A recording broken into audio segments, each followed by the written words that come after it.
If we divide the word spirituality, that is spirit plus ritual, that is understanding yourself as a spirit, and then ritual is doing something.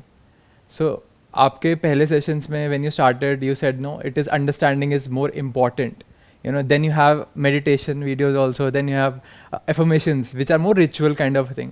So आपके हिसाब से दोनों में से क्या important है? इस तरह से आप इंटरप्रेट कर रहे हो इस वर्ड को, स्पिरिचुअलिटी को, क्योंकि इट्स ऑल अबाउट इंटरप्रिटेशन कि हम कैसे इंटरप्रेट करते हैं. हमने क्या इंटरप्रेट किया? Spirit plus rituality. जबकि देखा जाए तो ये नहीं है, स्पिरिट प्लस उएलिटी. उएलिटी कहाँ पर चलती है? जैसे फंक्शनैलिटी. तो that is about something which defines the function of something, that we call it as functionality. Okay. The process through which you can understand the spirit, या खुद को, और स्पिरिट भी जब हम वर्ड यहाँ पे यूज करते हैं तो we must be very clear, we are talking about ourselves.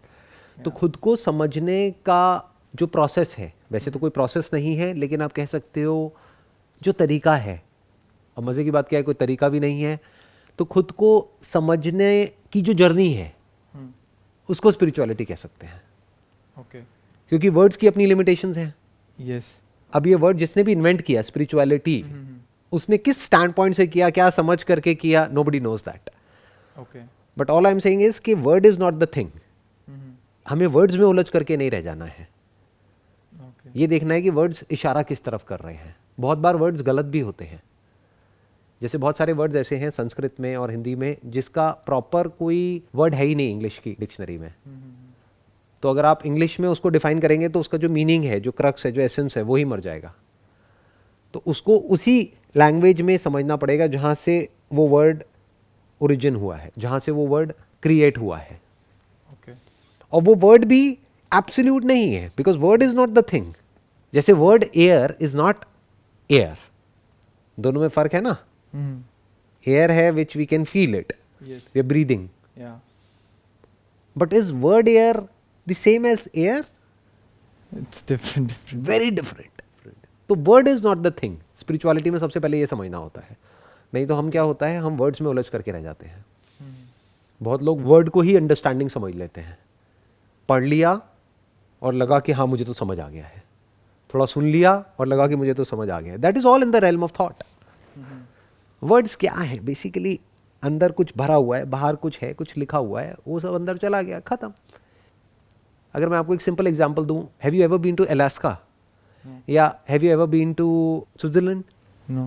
आप वहां जब जाओगे तो वहां पर जा करके जो एक्सपीरियंस होगा, is it the same as जो भी आप वहां के बारे में सुन रहे हो या पढ़ रहे हो या सोच रहे हो? No. तो एक्सपीरियंस कुछ और है और वर्ड कुछ और है. The word Switzerland is not the actual Switzerland. उसके लिए वहां जाना पड़ता है. Okay. वहां जा करके फिर समझ आता है कि एक्चुअल में वो क्या है. तब तक जो भी हमको उसके बारे में लग रहा है वो एक इमेजिनेशन है, और जब वहां जाते हैं तो वो एक रियलिटी है. Okay. तो इस बात को ध्यान से पहले समझना है कि स्पिरिचुअलिटी मतलब क्या, what is spirituality, why spirituality. खुद को समझने का जो तरीका है, खुद को समझने की जो जर्नी है, ये जो क्वेश्चन है कि मैं कौन हूँ, हु एम आई, इसको आप बोल सकते हैं the beginning of spirituality. Okay. It has got nothing to do with rituals, because rituals is all about going round and round in a pattern. Ritual मतलब क्या कि आप कुछ फॉलो कर रहे हो. इसमें कुछ फॉलो तो करना ही नहीं है, ना खुद कुछ करना है ना किसी और को फॉलो करना है. Okay. उसके पीछे रीजन भी बता देता हूं क्या है. अगर आपको यहां से कहीं और जाना हो तो उसका एक प्रोसेस हो सकता है. उसके लिए आपको किसी रिचुअल को फॉलो करना पड़ेगा, किसी मोड ऑफ ट्रांसपोर्टेशन के थ्रू वहां पर जाना पड़ेगा, किसी सिस्टम को फॉलो करना पड़ेगा, किसी ना किसी इंसान को फॉलो करना पड़ेगा, उसकी डायरेक्शंस को फॉलो करना पड़ेगा. बट अगर आपको यहां से यहीं जाना है, अब कौन सा रिचुअल काम आएगा? कोई नहीं. फॉर एग्जाम्पल ये लाइट है. अब ये समझने के लिए कि ये लाइट है और वो यहीं है, कौन सा रिचुअल काम आएगा? क्या करोगे? कौन सा ताबीज़ पहनोगे? कौन सी मेडिटेशन करोगे? कौन सी प्रैक्टिस करोगे? कौन से आसन करोगे? क्या करोगे जिससे कि ये समझ आ जाएगी ये लाइट है? तो understanding of something has got nothing to do with any kind of ritual whatsoever it is. हाँ, रिचुअल से क्या होता है, कुछ देर के लिए हमको एक काम माइंड मिल जाता है. जैसे आपका माइंड बहुत ज़्यादा रेस्टलेस है योगा कर लो, प्राणायाम कर लो, माइंड थोड़ी देर के लिए पीसफुल हो जाएगा. ओके. तो you can call it a stepping stone towards understanding, but उसका डायरेक्ट अंडरस्टैंडिंग से कोई कनेक्शन नहीं है. ओके. बहुत लोग हैं वो रिचुअल्स करते हैं और वहीं पे फंसे रह जाते हैं. एक्चुअल में वो फर्स्ट स्टेप भी नहीं है. उन लोगों के लिए है वो फर्स्ट स्टेप जिनका आप कह सकते हो माइंड बहुत ही ज्यादा रेस्टलेस है. ओके. तो उनको थकाना पड़ेगा कुछ करके. जैसे अगर आप पार्क में जॉगिंग करते रहो 2 घंटे तक, तो क्या होगा उसके बाद में? माइंड ब्लैंक हो जाएगा, थक जाओगे पूरी तरह से, तो आप बैठ जाओगे. तो उस वक्त देयर इज अ पॉसिबिलिटी कि आपका माइंड रिलैक्स है, अब आप शायद समझ सकते हो. बट जरूरी नहीं है थक करके ही आदमी समझ पाए. जिसको समझना है वो बिना थके भी समझ सकता है. आप समझ गए रिचुअल का मतलब? कि ऐसा नहीं है आप 2 घंटे भागोगे उसके बाद ही आपको समझ आएगा, या उसके बाद ही आपका माइंड रिलैक्स होगा. जिसके अंदर इंटरेस्ट होता है उसको इंस्टेंटली समझ आ जाता है. ओके. जैसे आपको कोई सब्जेक्ट समझना है अपने कॉलेज में, तो उसके लिए क्या करना पड़ेगा? भागना पड़ेगा पार्क में जाकर के, कोई रिचुअल फॉलो करना पड़ेगा, कोई एक्सरसाइज करनी पड़ेगी, क्या करना पड़ेगा? उस सब्जेक्ट में इंटरेस्ट होना चाहिए ना.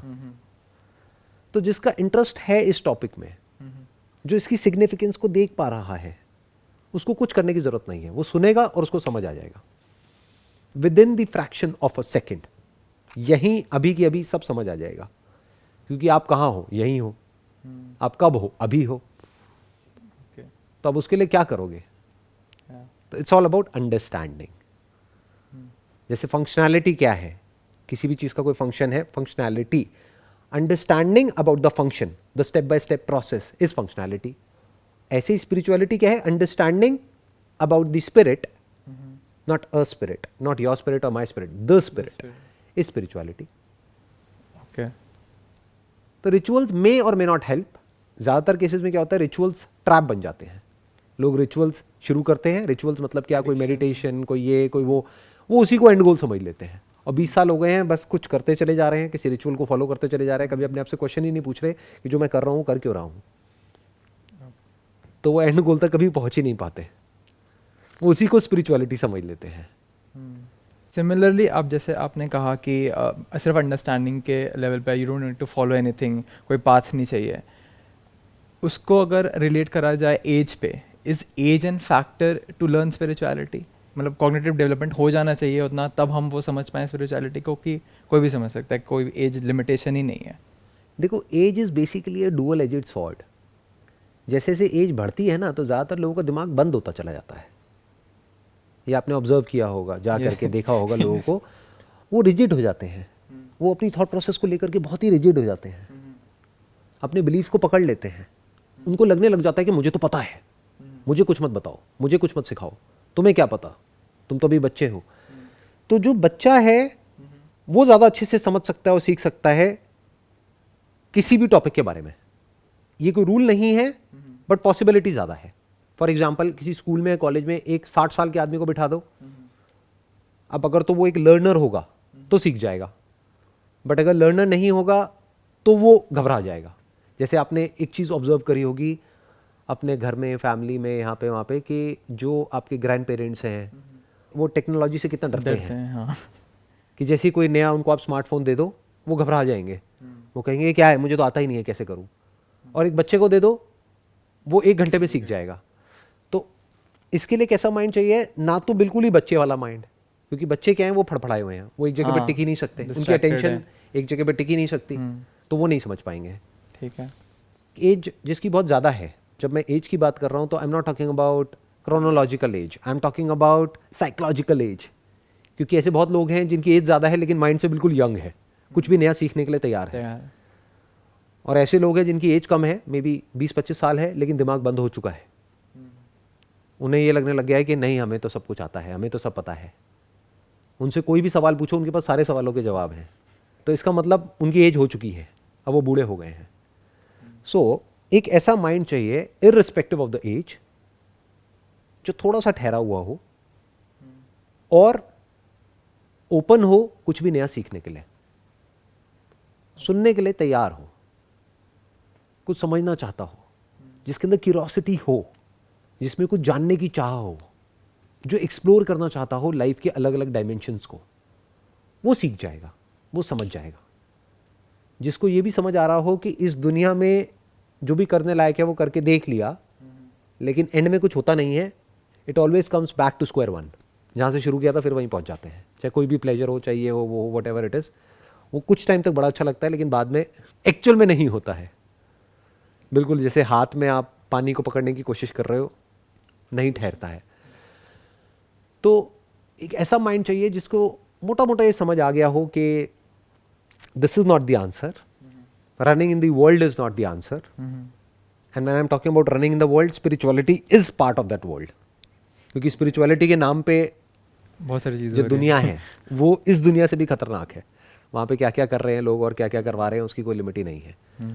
तो एक ऐसा माइंड चाहिए जिसको ये समझ आ गया है कि this is not the answer, let me find out कि क्या कोई और भी पॉसिबिलिटीज़ हैं लाइफ को एक्सप्लोर करने की. So, कोई एज से रिलेशन नहीं है. एज से कोई रिलेशन नहीं है. बट आप कह सकते हो अगर मेरे को डिफाइन करना ही हो कि इसकी राइट एज क्या है, मे बी अराउंड 25-30. क्योंकि तब तक बॉडी में जो बायोलॉजिकल जो चेंजेस होते हैं वो एक लेवल तक हो चुके होते हैं. तो बायोलॉजी हमारे ऊपर बहुत ज़्यादा हावी नहीं होती है. तब तक एक इंसान लाइफ के बहुत सारे एक्सपीरियंसेस को एक्सपीरियंस कर चुका होता है. तो उसने लाइफ को एक हद तक देख भी लिया होता है 25-30 साल की एज तक. प्लस दिमाग इतना भी रिजिड नहीं होता है कि अब दिमाग बंद हो चुका है, उसको कुछ समझ ही नहीं आ रहा है.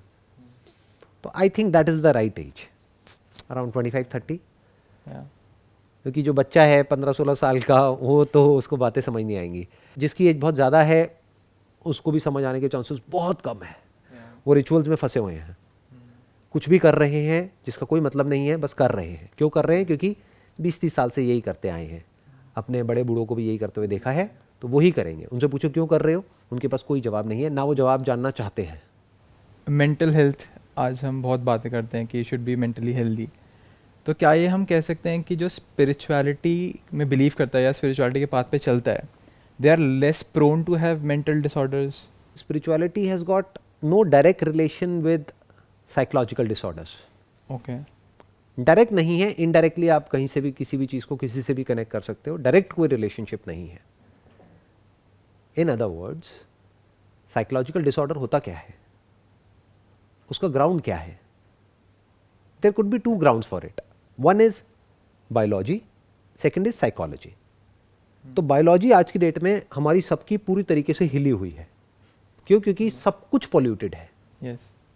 जो हम खा रहे हैं, पी रहे हैं, जो सांस ले रहे हैं, स्पेस कहीं है नहीं, चारों तरफ से फंसे हुए हैं, एक बॉक्स में जी रहे हैं. तो बायोलॉजी की धज्जियां उड़ी हुई हैं. तो there is a strong possibility जिसको आप साइकोलॉजिकल डिसऑर्डर कह रहे हो, वो बायोलॉजिकल उसका बेसिस होगा. तो अगर बायोलॉजिकल बेसिस है तो वहां पे स्पिरिचुअलिटी काम कैसे आएगी? Spirituality is all about correcting your understanding. But understanding से पेट नहीं भरता है ना. पेट किससे भरता है? खाने से. प्यास कैसे बुझती है? पानी से. ये क्या है? बायोलॉजी. बायोलॉजिकल लेवल पे जो भी कुछ हो रहा है, ये जो एनवायरनमेंट है उसके लेवल पर जो भी प्रॉब्लम्स चल रही है, उसकी वजह से जो बायोलॉजिकल लेवल पे जो इश्यूज आने वाले हैं, उसके लिए आपको क्या चाहिएगा? आज नहीं तो कल मेडिकेशन चाहिएगा उस प्रॉब्लम को ठीक करने के लिए. तो उसका स्पिरिचुअलिटी से कोई कनेक्शन नहीं है. दूसरे आगे डिसऑर्डर्स होते हैं, वो होते हैं साइकोलॉजिकल डिसऑर्डर्स. कि biologically you are fit, but psychologically कुछ भी ऐसा सोच रहे हो जो एक पैटर्न बनता चला जा रहा है और आप चाह करके भी उससे बाहर नहीं आ पा रहे हो. उसकी जड़ क्या होती है? कि आपने अपने ही किसी थॉट को पकड़ा हुआ है. अब थॉट को क्यों पकड़ते हो? कोई भी किसी भी थॉट को क्यों पकड़ता है? उसका ग्राउंड क्या होता है? जैसे दो चीज़ों को आपस में चिपकाना है तो एक एडहेसिव होना चाहिए ना, दो को चिपकाने के लिए. तो एक हो गए आप, एक हो गया एक थॉट जिसको आप पकड़ रहे हो. The thought could be about someone और समथिंग, और इवन अबाउट योर सेल्फ और योर इमेज. ये सब अलग अलग चीज़ें हैं, राइट? तो इनको आपस में चिपकाता कौन है? जब चिपक जाता है तो प्रॉब्लम होता है. थॉट प्रॉब्लम नहीं है. थॉट मतलब क्या? ये मग है, ये टेबल है, ये सोफ़ा है, ये टेलीविज़न है, क्या दिक्कत है? कोई दिक्कत नहीं है. बट थॉट जब एक ऐसी साइकिल में घूमने लग जाता है, जब आप चाह करके भी उससे बाहर नहीं निकल पाते हो, तब वो थॉट प्रॉब्लम बन जाता है. Then that is basically a psychological disorder. तो उसकी जड़ क्या होती है? वो क्या एडहेसिव है जो आपको एक थॉट से चिपका देता है? वो आप खुद हो. आप ही तो चिपकते हो आपके थॉट से. देखना, ध्यान से समझना. जहां पर आपका मैं उसके साथ में अटैच होता है, उस चीज के साथ में, उस इंसान के साथ में, वहीं तो प्रॉब्लम होती है। जहां अटैच नहीं है वहां कोई प्रॉब्लम नहीं है। अब अभी इस वक्त हम यहां पर बैठे हैं इंडिया में, अफगानिस्तान में कितना कुछ चल रहा है, कोई प्रॉब्लम हो रही है आपको? वो न्यूज़ है आपके लिए कि भाई ठीक है पढ़ लिया, वहाँ पे ये हो गया, वो हो गया, वो हो गया, वो हो गया, वो हो गया, whatever it is, but as such कोई प्रॉब्लम नहीं हो रही है। बट अपने घर में छोटा सा भी कुछ इशू हो जाए तो प्रॉब्लम हो जाती है ना। थोड़ा सा भी लड़ाई झगड़ा हो जाए आपकी गर्लफ्रेंड के साथ या जो भी है, मतलब वाइफ के साथ, इसके साथ, उसके साथ, थोड़ा सा भी क्लैश हो जाए, कितना डिस्टर्बेंस क्रिएट हो जाती है अंदर। तो छोटा सा भी कुछ हो जाए आपकी लाइफ में तो कितनी बड़ी डिस्टर्बेंस हो जाती है, और बाहर कितना भी कुछ बड़ा हो जाए कोई डिस्टर्बेंस नहीं होती है। तो इसका ग्राउंड क्या है? आप खुद। तो उस लेवल पे स्पिरिचुअलिटी काम आ सकती है, बशर्ते कि आप स्पिरिचुअलिटी में सही रास्ते पे चल रहे हो। यानी पहले आप समझ रहे हो स्पिरिचुअलिटी क्या है, फिर आगे बढ़ रहे हो। अगर स्पिरिचुअलिटी का मतलब ये समझते हो यहाँ जाना, वहाँ जाना, इस गुरु को फॉलो करना, ये करना, वो करना, तो कुछ नहीं बदलता है। उल्टा लाइफ और कॉम्प्लिकेट हो जाती है, क्योंकि अब दो क्रिएट हो गए हैं, आपकी दो जिंदगियां क्रिएट हो गई है। एक आपकी स्पिरिचुअल लाइफ है, एक सो कॉल्ड मटीरियलिस्टिक लाइफ है। इन दोनों में क्लैशेस शुरू हो जाते हैं। ऐसे बहुत लोगों को मैंने देखा है। पता लग रहा है घर में लड़ाई हो रही है, किस लिए? क्योंकि जो हस्बैंड है वो कह रहा है कि मुझे वहाँ जाना है, वो कह रही है नहीं वहाँ नहीं जाना है, मूवी देखने चलना है। अब वो बेचारा समझ ही नहीं पा रहा कि मैं यहाँ जाऊँ या वहाँ जाऊँ। तो ये तो स्पिरिचुअलिटी और फंसा रही है उसको। फिर उसके माइंड में थॉट्स आ रहे हैं, क्यों ना मैं सब कुछ ही छोड़ दूँ और फिर वहाँ चला जाऊँ। उससे क्या हो जाएगा? उससे कुछ होता है क्या? आप कह रहे हो नहीं, बट वो ही समझ सकता है इस बात का सच जिसने एक्चुअल में सब कुछ छोड़ दिया है और ऐसे जी रहा है कि कहीं भी कुछ भी नहीं है। वो एक्चुअल में समझ सकता है कि उसकी वजह से क्या होता है। Because we are all social beings, हमें एक कनेक्शन चाहिए। ये बहुत डीपर लेवल पे जा करके जब आप अपने अंदर झांक करके देखोगे ना, तब समझ आएगा आपको ये कितना इंपॉर्टेंट है। We want to be connected with the whole, with the other person. हम सब जुड़ना चाहते हैं, जुड़ने को योग बोलते हैं। अब बेसिकली क्या है कि इस तरह के जो साइकोलॉजिकल डिसऑर्डर्स हैं जिसका सेंटर पॉइंट मैं है, क्योंकि आपके सारे डिजायर्स और सारे फियर्स की जड़ वो मैं है। सारी जितनी भी आपकी क्रेविंग्स है और एवर्जन्स है उसकी जो जड़ है वो मैं है, eight a psychological level, not at a biological level. दोनों में फर्क देख रहे हो ना? हाँ। तो ये जो मैं है, जब उसको आप क्वेश्चन करते हो, that is the beginning of spirituality. और क्वेश्चन करते करते जब उसकी एक एक करके सारी लेयर्स को हटा लेते हो और आपको दिख जाता है कि ये जो मैं का सच है वो क्या है कि मैं से बड़ा झूठी दुनिया में और कोई नहीं है, जब आप वो देख लेते हो तो अब कोई ग्राउंड नहीं रह गया जहां से कि कुछ चिपके, यानी वो एडहेसिव डिसॉल्व हो गया। Now there is no adhesive at a psychological level. अब आप कैसे चिपकोगे? जिसके लिए लाइफ अलग है, डेथ अलग है, वो चूज कर सकता है दोनों में से किसी एक को। जिसके लिए दोनों एक ही है, अब वो क्या चूज करेगा? लाइफ और डेथ जिसके लिए एक ही है, अब वो क्या चूज करेगा? ना लाइफ को ना डेथ को। तो जो चल रहा है जैसे चल रहा है बढ़िया है। तो उसमें ना तो डेथ का डर है ना लाइफ का कोई बहुत ज्यादा लालच है। अब वो सब कुछ करेगा। वो क्यों करेगा? क्योंकि खेल है, टाइम पास करना है तो कुछ तो करना ही है ना। बिल्कुल ऐसे जैसे कि समुद्र के किनारे हम घरौंदा बना रहे हैं, पता है थोड़ी देर में लहरें आएंगी, सब मिटा के चली जाएंगी, कल सुबह तक नहीं बचेगा। तो ये सब कुछ जो भी हम कर रहे हैं ये सब बिल्कुल उसके जैसा ही है, मिट्टी का घरौंदा है, कुछ भी बनाते रहो। तो क्यों कर रहे हो? टाइम पास के लिए। बस आप में और औरों में इतना सा फर्क होगा अगर आपकी स्पिरिचुअल अंडरस्टैंडिंग ठीक होगी तो, जिसकी वजह से आप अपने फ्लॉज को भी एक्सेप्ट कर लोगे, औरों के फ्लॉज को भी एक्सेप्ट कर लोगे, और जो भी अपनी सो कॉल्ड अच्छाइयाँ हैं उसको ज़रूरत से ज़्यादा इंपॉर्टेंस नहीं दोगे। हाँ, ये ना, ये दो प्रॉब्लम होती है। अपने डिज़ायर्स, अपने फियर्स, कुछ नहीं है, ठीक है। मतलब क्या कि अब आपके अंदर से कुछ भी बदलने की चाह मिट जाएगी। Nothing to do, nowhere to go, nothing to achieve. Then you will be like a free soul कि हाँ ठीक है चल रहा है। और फ्रीडम का मतलब हम क्या समझते हैं कि फ्रीडम मतलब मैं फ्री हो गया। अरे नहीं, even bondage is a part of freedom. आपको अपनी बॉन्डेज भी नजर आ जाएगी। When you are in this body you are bound ना by the pains of this body. कल को ऐसी बीमारी हो गई जिसकी वजह से पेन हो रहा है तो आप फ्री कहाँ हो? But you are okay with that also. What comes with this package, ये पूरा पैकेज है एक तरीके से, गुड और बैड का, सो कॉल्ड पेन और प्लेजर का। तो you will be okay with this whole package. Sir ये जो क्वेश्चन आपने बोला, questioning the I, so I have seen lot of people कि दे हैव दैट, जो इनिशियली स्टार्ट करते हैं क्वेश्चन करना, तो सेल्फ डाउट, एनजाइटी, ये सब चीज़ें आ जाती हैं. तो वो कोई वो नहीं लेना चाहता, सब एंड प्रोडक्ट पे जाना चाहते हैं, जो कि वो इनर पीस होता है.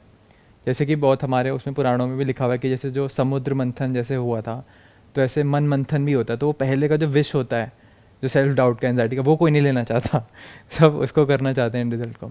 तो वो अगर किसी को क्वेश्चनिंग करनी है तो उससे कैसे इवेट करा जाए, या फिर उससे कैसे कोप अप करा जाए या कॉम्बैट करा जाए? नहीं, वो एक्चुअल में विश नहीं है, ध्यान से समझना है. वो जो समुद्र मंथन हुआ था उसमें से विष निकला था, अमृत निकला था. जो विष था वो असुरों को दे दिया गया था, और जो अमृत था वो देवताओं ने लिया था. तो ये असुर क्या है? असुर, जिसकी ज़िंदगी में कोई सुर नहीं है. सुर क्या है? अब वो आपको समझना पड़ेगा. इस ब्रह्मांड में एक सुर है जो उसके साथ में जुड़ा हुआ है, वो सुर है. सुर देवता को भी बोलते हैं. जो उससे कटा हुआ है वो असुर है. तो वो सुर क्या है? इस पूरे यूनिवर्स का एक रिदम है, एक म्यूजिक है, उसके साथ में कनेक्ट होना होता है. तो जो अमृत निकला वो अमृत क्या है, और विष क्या है? विष मतलब विषय, जहां पर हम सब एंटैंगल्ड हैं. यानी इस दुनिया की चीजें, इस दुनिया के लोग, ये सब विषय है. ये विष के समान है. अगर आप सिर्फ वहीं पर फंसे हुए हो तो अमृत क्या है? अमृत, जिसको ग्रहण करने के बाद, अमर, जिसका सेवन करने के बाद आप अमर हो जाते हो. अमर कौन होता है और अमर कैसे होता है? अमर कोई इंसान तो हो ही नहीं सकता, बॉडी तो अमर है ही नहीं. तो अमर क्या होता है? आत्मा. आत्मा तो अमर ही है. तो एक्चुअल में क्या है वो अमृत? वो है ज्ञान. और ज्ञान को सुनने के लिए एक आदमी सुर होना चाहिए, असुर नहीं होना चाहिए. यानी वो विषयों में एंटैंगल नहीं होना चाहिए. वो ये नहीं कि 24 घंटे सिर्फ उसके दिमाग में पैसा पैसा पैसा पैसा पैसा ही घूम रहा है, या फिर लोग घूम रहे हैं, उसने ऐसा किया, उसने वैसा किया, ये वो व्हाटएवर, या और चीज़ें घूम रही है, न्यूज़ घूम रही है, दुनिया जहान की सारी बातें घूम रही है. ये सब क्या है? विषय है. तो वो वहीं एंटैंगल्ड है.